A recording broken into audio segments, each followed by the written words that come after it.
hello लोगोफोर बरायबाय बड जब info अफिशियेल इउट्यूब चेनेलाव आं आसा खालामो नोंथांमोना बयबो मोजां दङ दा गिबियावनो निमाहा बियो लोगोफोर भिडिअआ एसे लेट जाबाय मानोना नोंथांमोना मिथिखायो आं मा मावो आं गोबां बिजियाव दङमोन जायनि जाउनावहाय टाइम होनो हायाखैमोन आरो टाइमखौ दासान्दि मेनेज खालामनो हाया जादों स' बेखायनो भिडिअआ एसे लेट जाबाय अब्लाबो नोंथांमोननो बेयाव हानाय एसेबां डिटेल्सखौ होनो आखायाव लाबाय जाहाथे बयबो क्लियार जायो दा मोननै आपडेटआ बेनो एसआ बेनिफ्राय जेल वेल्डार थ' नोंथांमोना गोबां कमेन्ट्स खालामोमोन गोबां नेगासिनो दंमोन जे रिलिया माब्ला जागोन दा बिदिब्ला लोगोफोर बे जों नटिसखौ नायग्रोनोसै एसआइनिखौहाय मा बुंदों दा लोगोसे गोदान एप्लाइ माब्ला जागोन बेनि सायावबो जोबनायथिं रायलायगोन नोंथांमोना भिडिअखौल' नायलांबाय था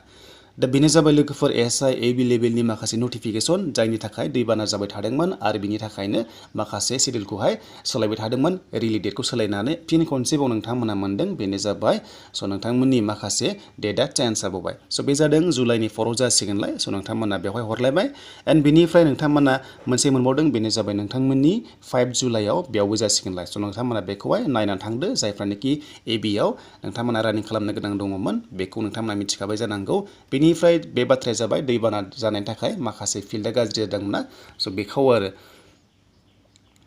देन दानिया जों बेयाव नायनोसै फैदो जेल वेल्डार थ' गोबां कमेन्ट्स खालामो बिनि सायाव आसाम पुलिसा मा खालामदों दासान्दि गोबां बायदिसिना खालामगासिनो दङ आरो बेयाव बुंलायबाय जे माखासे नोंथांमोननि थाखाय लेटेस्ट नटिस बे जाबाय मोजां नङा दुखुनि बाथ्रासो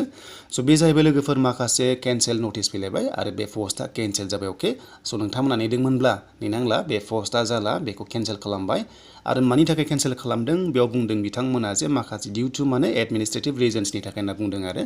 स' मा खालामखो मिथिया बिथांमोना बे पस्टखौ केन्सेल खालामबाय स' नोंथांमोना बेयाव नुनो मोनदों माखासे रिजन्सनि थाखायहाय बेखौहाय केन्सेल जाबाय आरो बे पस्टआ जानाय नंला आरो बे रिलियाबो जाला आरो बेयाव सेलेक्सनबो जाला जानो हागौ नेक्स्टआव गोदानै भेकेन्सि फैनो हागौ आरो फैयोब्ला फैयोसै नाथाय फैया बुंनो हाला बाट फैयोब्ला मोजां आरो नोंथांमोनाबो अनलाइन खालामनो हागोन 10 पास जानायफोरानो दा बे पस्टआ 10 पासफोरनिमोन जाहाथे नोंथांमोना नेक्स्टआव मोनोब्ला फिन खनसेबाव एप्लाइ खालाम आं आपडेटखौ लाना फैगोन आरो गोदान एप्लाइ जागोन ना जाया जागोन नोंथांमोना टाइम होनांगोन नोंथांमोना टाइम नेनांगोन आरो जागोन होनना बुंदों आरो बे रिलिया 2023 फेब्रुवारि दानाव जानायनि चान्सआव दङ मानोना फेब्रुवारि दाननिफ्राय आसाम पुलिसा मेक्सिमाम रिलि कन्डाक्ट खालामोथ' स' बेखायनो नोंथांमोना नेथ'नांगोन आरो आसाम पुलिसनि रिजाल्ट्स फैनो गोनां कामान्डु बेनिफ्राय हमना ला APROनि माखासे काट अफ आरो लोगोसे ABUB फाइनालिस्ट स' नोंथांमोननि रिजाल्टआ 15 जुलाइनि सिगां मोनसे नङा मोनसे फैगोन मानोना सिएमआ बुंखादोंमोन जे जुलाइआव साख्रि होगोन होननानै आसाम पुलिसाव माखासे स्टेजखौहाय दा जायखिजाया रिलिया नोंथांमोना जाहाथे गाज्रि मोन आं खावलायबाय भिडिअआ एसे लेट जाबाय आरो हानाय एसेबां टाइमिंखौहाय मेनेज खालामनो नाजागोन